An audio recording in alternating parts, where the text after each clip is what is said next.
boa noite aos assinantes da TCM, aos dirigentes da CDL, da ASSIM, do Sindicato da Indústria da Construção Civil, Sindicato do Comércio Varejista, enfim, aos meus amigos e às minhas amigas. Estamos no Radar Econômico, dia 31 de agosto, último dia do mês de agosto, que é o mês mais longo em dias úteis do ano 2023. Tivemos em agosto uma enormidade de dias úteis. Estamos terminando hoje essa jornada. Santo do dia. O santo de hoje é São Raimundo Donato. O santo, devido à sua condição difícil de nascimento, é venerado como padroeiro das parturientes, das parteiras e dos obstetras. Raimundo nasceu na Espanha em 1200. Seus pais eram nobres, porém não tinham grandes fortunas. O seu nascimento aconteceu de modo trágico. Sua mãe morreu durante os trabalhos de parto, antes de dar à luz. Por isso, Raimundo recebeu o nome de Nonato, que significa não nascido de mãe viva. Dotado de grande inteligência, fez certa tranquilidade seus estudos primários, o pai, precedendo os dotes religiosos do filho, e com o receio de que seu filho optasse pela vida da igreja, mandou administrar uma pequena fazenda de propriedade da família. Porém, as coisas aconteceram exatamente ao contrário e Raimundo, no silêncio e na sua solidão que vivia, fortificou a sua fé ainda mais na vontade de dedicar-se unicamente à ordem de Nossa Senhora das Mercês. Apesar das dificuldades, conseguiu o consentimento do pai e, finalmente, em 1224, ingressou na ordem, recebendo o hábito das mãos do próprio fundador da ordem. As notícias de economia da semana.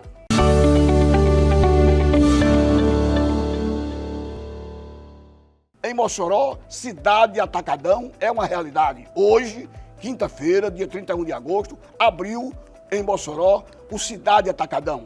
Mais uma loja, agora atacadão, do grupo de Sebastião Felipe de Mendonça, Grupo Cidade, que já foi antigamente Pague Menos. E tem uma rede de supermercados distribuídos no centro, no Alto de São Manuel, no Abolição 4 e agora com atacadão, aquela confluência entre o shopping e a UNP.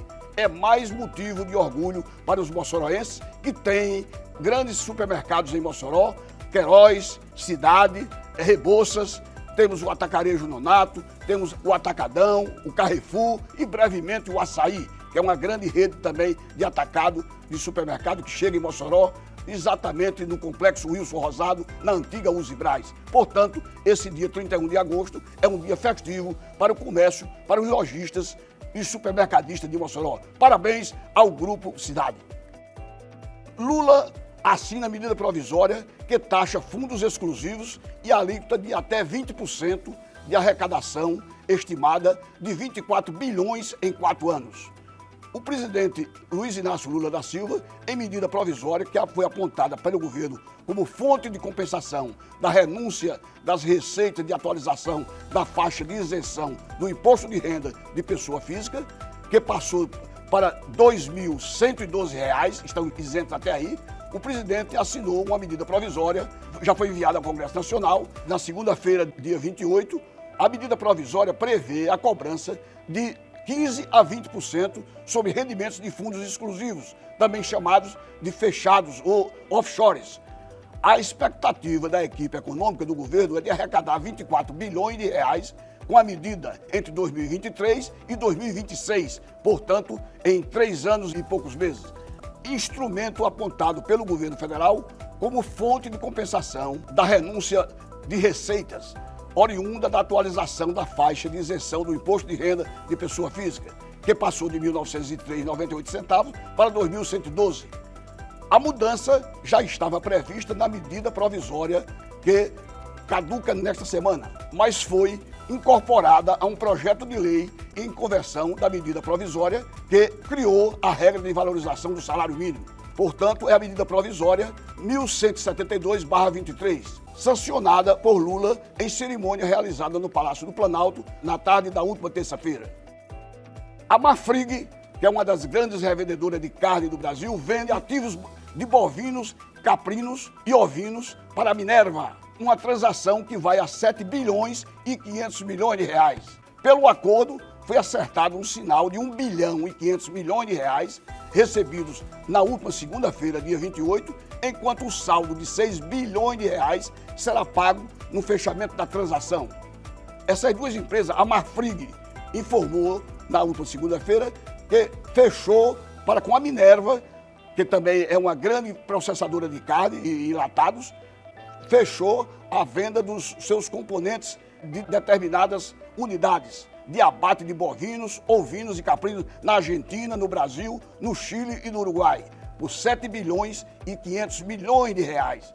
Foi acertado o sinal de 1 bilhão e 500 milhões de reais, já feito esse sinal, e os 6 bilhões serão pagos no fechamento da transação, que deverá dar-se brevemente com a aprovação do CAD, que é o Conselho Administrativo do Direito Econômico. É uma das maiores transações financeiras e econômicas de dois grupos fortes no ramo de carne do Brasil.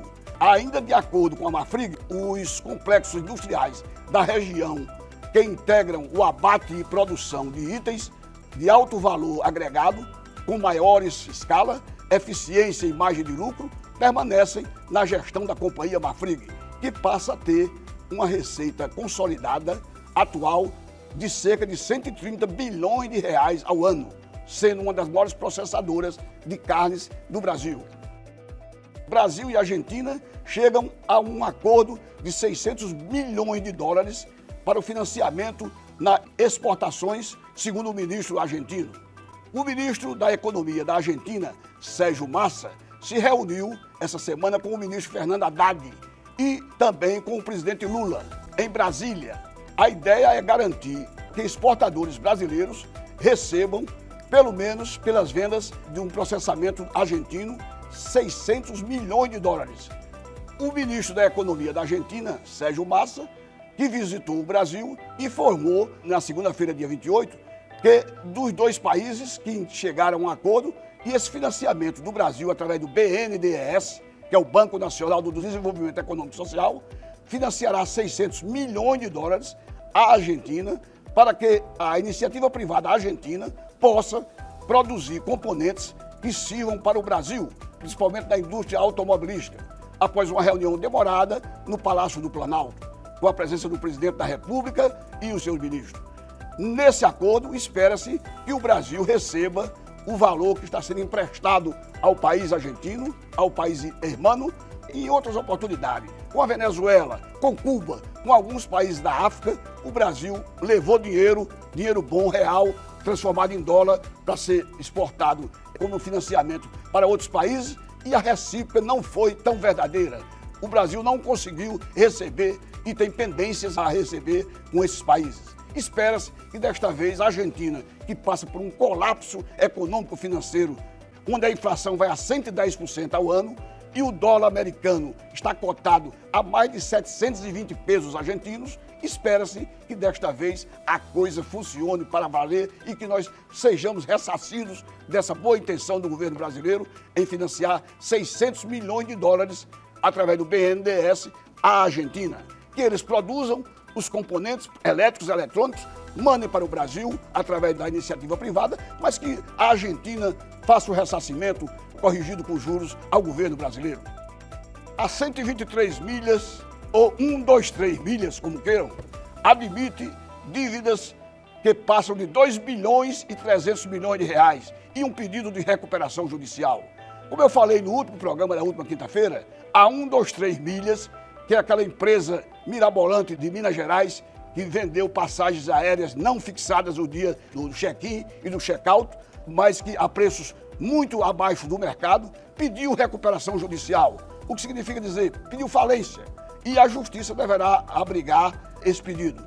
A empresa informa, através da sua petição de recuperação judicial, que deve mais de 2 bilhões e 300 milhões de reais numa má administração que surgiu agora, quando ela negou a embarcar os passageiros que tinham feito reservas e tinham pago através da 123 milhas. É mais um esbulho na situação nacional.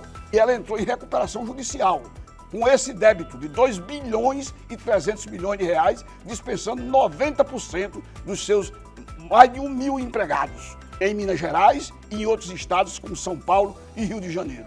A medida foi listada no dia 29 de agosto, ontem, na Justiça de Minas Gerais e Cobre na primeira vara empresarial da comarca de Belo Horizonte, onde encontra-se a companhia.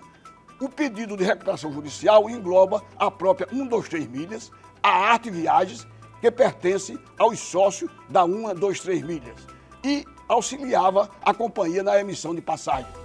E também cobre a Nuvem, uma holding que abarca 100% do capital de comercialização da empresa.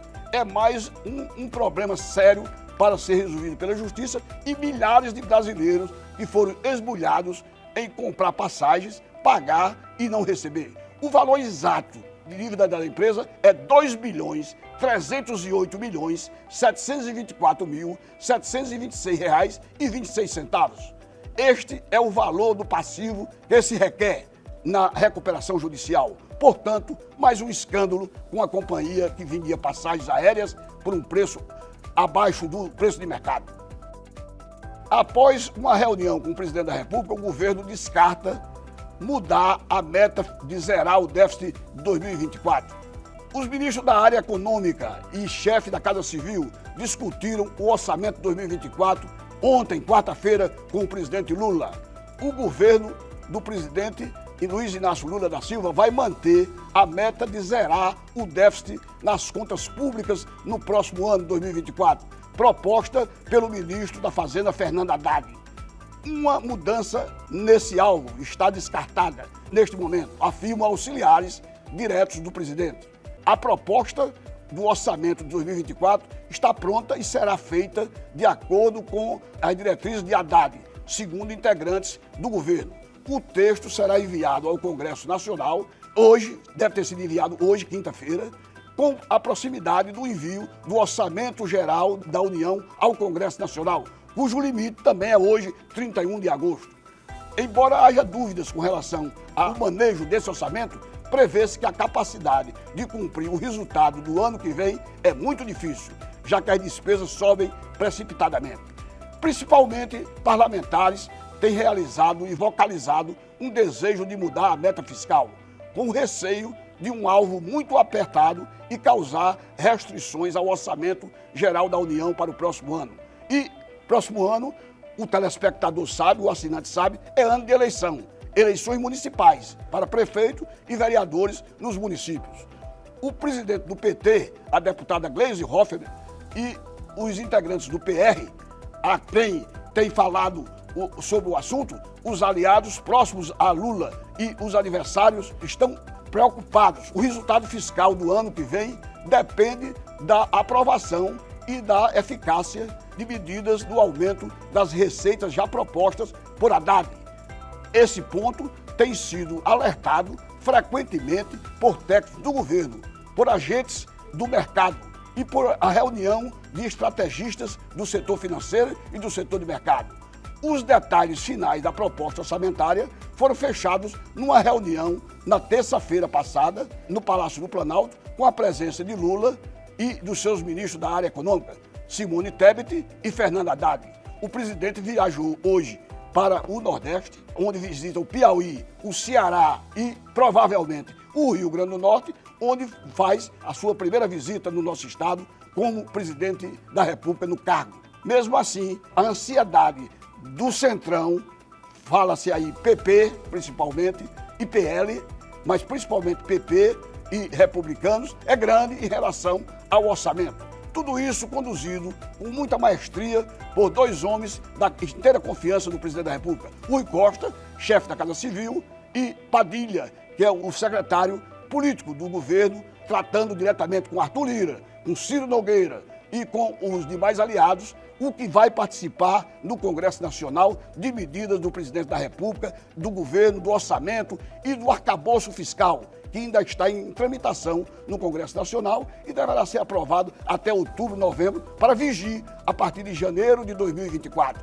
E janeiro de 2024 está bem ali, já que nós estamos terminando hoje o mês de agosto e amanhã já é setembro. E os briobrós estão chegando e com eles o final, o epílogo do ano de 2023. Eram essas as notícias de economia da semana que eu tinha para os telespectadores, assinantes, meus amigos, minhas amigas da TCM. Boa noite e quinta-feira, às 20h15, um novo programa.